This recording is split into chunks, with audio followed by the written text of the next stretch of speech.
Si vous habitez dans une petite commune, vous avez peut-être cette habitude lors des élections municipales. Mais en 2026, il vous faudra la perdre, sans quoi votre bulletin ne servira à rien, on vous explique. Jusqu'ici, les conseillers municipaux des communes de moins de 1000 habitants étaient élus au scrutin majoritaire plurinominal à 2 tours. Un mode d'élection qui permet à chaque électeur, s'il le souhaite, de modifier la liste d'un candidat en rayant certains noms, en changeant l'ordre ou même en rajoutant d'autres noms issus de listes adverses.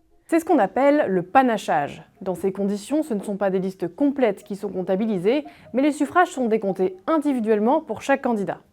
Le résultat peut donc donner une liste finale de conseillers municipaux issus à la base de listes différentes.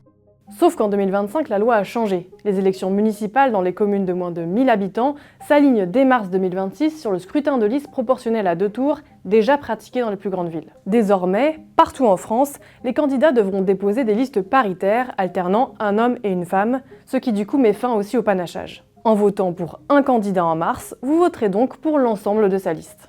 Concrètement, si une liste obtient la majorité absolue, elle obtient automatiquement la moitié des sièges à pourvoir. Le reste des sièges est réparti entre toutes les listes ayant obtenu au moins 5% des suffrages exprimés. Si aucune liste n'atteint les 50% des suffrages exprimés au premier tour, un second tour est organisé avec les listes ayant eu au moins 10% des suffrages exprimés.